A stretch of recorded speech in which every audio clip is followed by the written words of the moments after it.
Ansiedade, o mal do século. Oi, gente, eu sou a Eduarda, do Duda Falante, e hoje eu vou falar um pouquinho com vocês sobre ansiedade e estudo. Bom, eu já falei um pouquinho sobre ansiedade. Meu óculos tá torto. O óculos fica torto mesmo.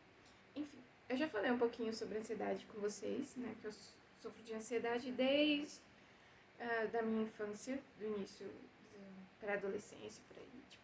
Então, como quase tudo que eu falo, né, eu sempre utilizo a minha vida como base. Então, são coisas que acontecem ou aconteceram comigo. Então, eu utilizo sempre a minha realidade. Então, logo a gente tem que pensar que não dá para generalizar, nem julgar outras realidades, ou a vida de outras pessoas com base apenas nisso, né? A gente tem que fazer uma apanhada. Até a faculdade, a ansiedade nunca me atrapalhou diretamente no meu estudo. Ela atrapalhava mais o meu relacionamento social, meu relacionamento com a família, meu relacionamento com amigos. Eu tinha mais uma fobia social, ainda tem. Mas o meu estudo em si, ela nunca atrapalhou diretamente. Tanto é que leitura e buscar aprender sempre foi, como eu disse para vocês, uma válvula de escape para mim. Mas conforme essa ansiedade não foi sendo tratada, ela acabou se espalhando e se generalizando em todas as áreas, inclusive nas que me davam prazer, que era estudar, ler, aprender. E também porque eu acredito que quando se trata de nós mulheres, a curiosidade, o conhecimento, ele é apreciado até um certo ponto, né, uma certa idade, né? Conforme a gente vai amadurecendo e utilizando o nosso conhecimento para nos defender de certas ocasiões, né, de submissão, ou seja lá, as várias coisas que nós mulheres passamos, isso já não é tão aceito, né? Geralmente a gente vira a mandona, a sabichona, a chata, né? Quando a gente começa a utilizar o nosso conhecimento a nosso favor. Por mais que eu tenha me formado, né, do interior, eu consegui ter um vislumbre, né, de como que é as grandes universidades e ter conhecido grandes cientistas, mentes brilhantes, e meus professores mesmo incríveis, valorizam a universidade pública e a interiorização das universidades. Só que também consegui perceber o quanto o ensino, principalmente o ensino superior, é bem elitizado, é bem diferente da minha realidade. Bem diferente da realidade da grande maioria da população, né? Pessoas pobres, de origem simples. Então, esse foi um baque pra mim. No começo foi tudo lindo, né? Mas depois, quando você acha que você não se encaixa naquele lugar, vai ficando um pouco complicado e até desestimulante. Minha mãe não gosta que fala pobre. Pobre é o diabo, citando Racionais. Mas sim, né? Baixa renda, pessoas pobres, que têm acesso à educação. Entretanto, a gente cresce ouvindo, né, que esses ambientes, né, intelectuais, esses ambientes primordialmente elitistas, não são inalcançáveis para nós e que não são nosso lugar. Então, a gente é uma cultura diferente. Então, você chega num lugar onde pessoas discutiam política, discutiam ciência desde criança na mesa do almoço, enquanto a gente nem come mesa. Todo mundo come olhando pra TV. Claro, tô dando, né, a minha visão. Ou não dá tempo, é uma correria danada, um entra no serviço tal hora, outro entra tal hora, enfim. Então, até o o ato discussão, discutir, pra gente já é briga, né? Só pra você ter uma noção de que a gente não tem o hábito de conversar. Muitas vezes porque não dá tempo. Porque não dá tempo, porque a gente tem que trabalhar pra sobreviver, né? Então, acaba que esses tipos de pensamento ficam de lado. E aí, quando você chega num ambiente desse porte, você fica tipo, cara, onde é que eu tô? Isso aqui não é o meu lugar. Só que isso foi pré-estabelecido na sua mente, que não era o seu lugar. Eu tiro por mim, gente, por favor, não generalize. Se você nunca pensou isso, tudo bem. Ok. Maravilha. Quando se trata de nós mulheres, né, eu acredito que quanto mais vulnerável a pessoa é, então mulheres indígenas, mulheres negras, mulheres LGBTQIA+, bom, isso se torna ainda mais reforçado. Acredito que isso aconteça.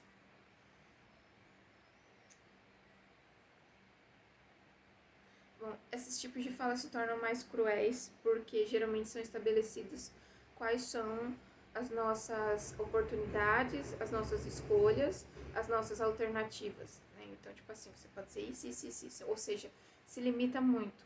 Então, algo que, por exemplo, para um homem, desde criança, ele pode escolher, para a mulher já é meio que pré-estabelecido, você vai ser isso, você não pode ser disso, entendeu? Ou se você tem uma educação, se você consegue, né, alcançar isso, geralmente são os trabalhos que têm as profissões que são mal remuneradas, né, como o de ensino, infelizmente, que geralmente são associados ao trabalho feminino.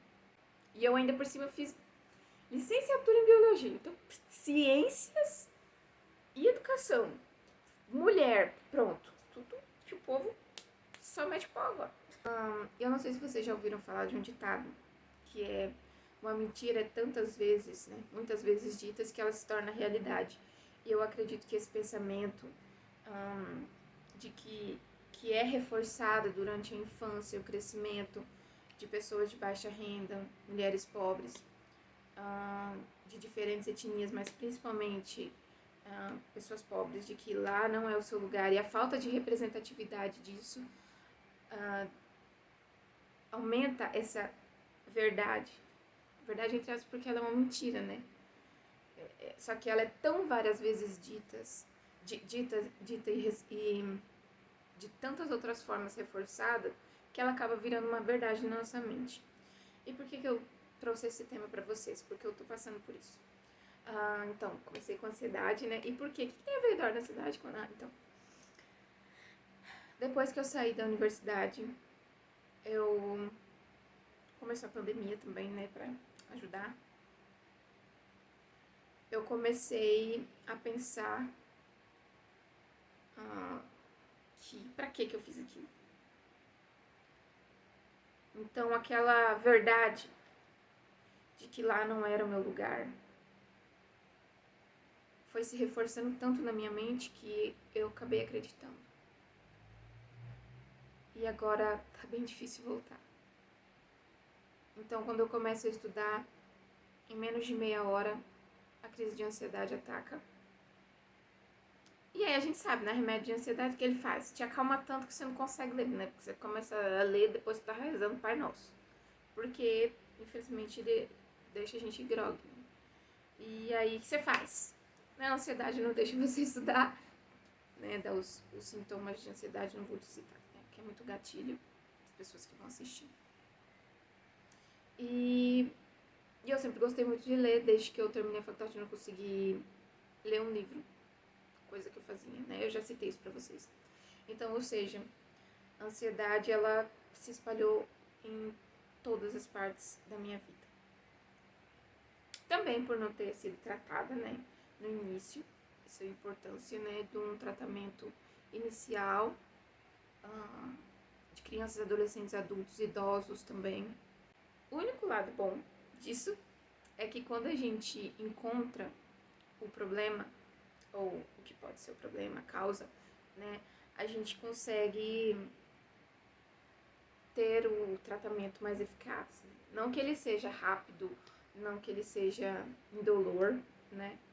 Mas que eu já sei por onde começar. E sempre é bom reforçar de que a gente precisa procurar um auxílio médico, auxílio de uma pessoa especializada para isso, porque sozinho muitas pessoas não conseguem.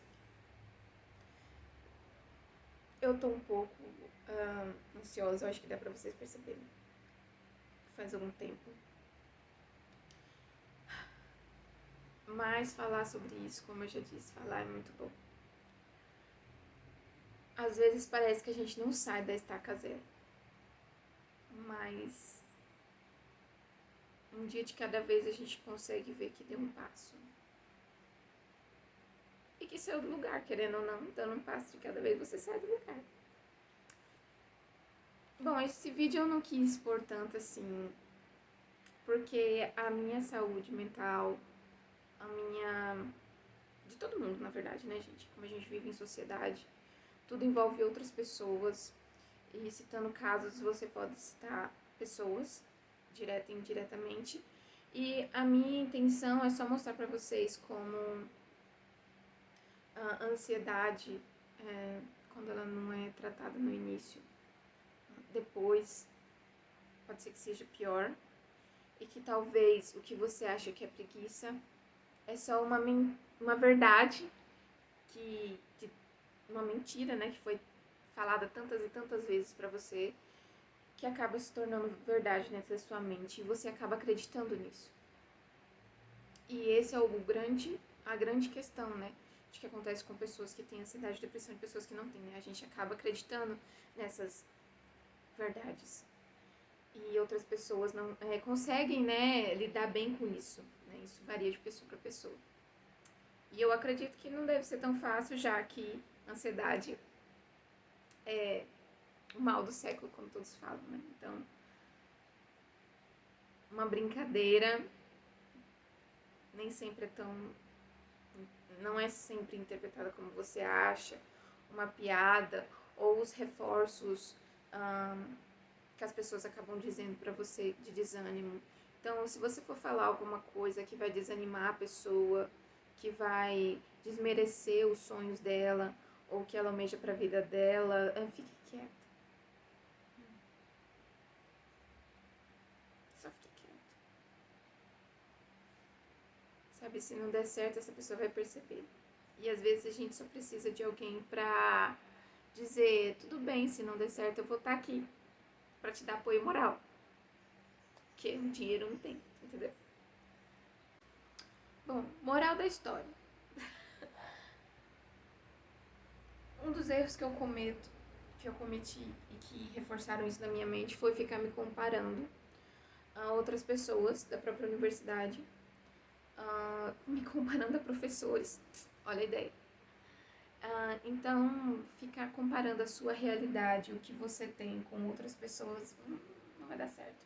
Porque cada um de nós tem sua própria história, sua vida, suas experiências únicas. E veem as coisas de forma única. Então, não dá pra ficar comparando.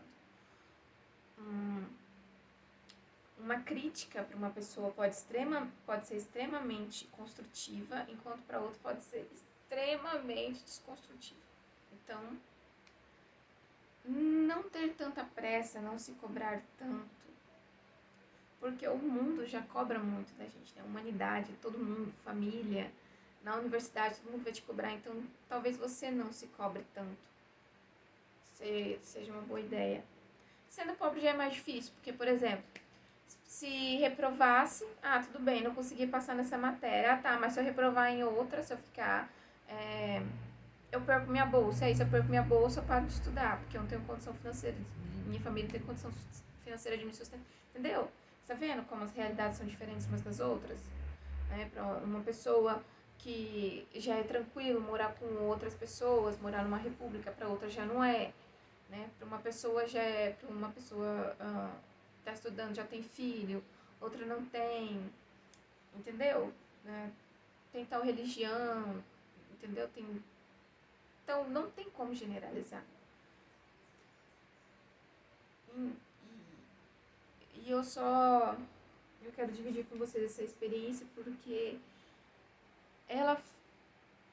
tudo que eu queria na vida, era tudo que eu esperava e ela foi ótima, né? Eu amo a universidade em que eu me formei. Quando eu passo lá, eu sempre tenho memórias maravilhosas, mas bugou um pouco minha mente por causa dessas mentiras que são reforçadas a todo momento, que é na verdade o que a elite quer que a gente acredite, né? Que o nosso lugar não é lá, que nós não temos direito, que nós não temos, né, enfim, capacidade para isso.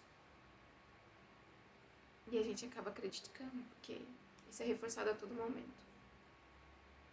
E não ter as condições de estudo para isso, não ter amparo educacional e emocional para isso, não ter visibilidade, não ter representatividade, são a representatividade do povo pobre, do povo pardo, indígena e negro reforça ainda mais isso.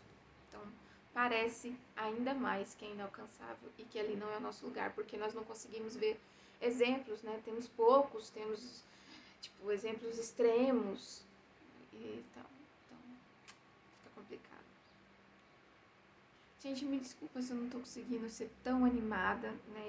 Eu espero que o conteúdo esteja sendo de algum valor. Eu ando as crises de ansiedade. Eu não quero deixar que as crises de ansiedade dominem tudo que eu faço. Então, eu escrevo o meu roteiro e eu trago pra vocês aquilo que eu acho que eu preciso falar, que algumas pessoas precisam ouvir. Talvez não com o entusiasmo que eu deveria, né? Não cativante como deveria, um vídeo ser tão monótono, né? A gente não gosta de assistir. Então eu tô deixando os vídeos mais curtos por conta disso. Eu não queria parar, né? Não quero parar, mas também não posso exigir tanto de mim. Então, seja gentil com você. Tchau, tchau, até o próximo vídeo. Beijos da Duda Falante.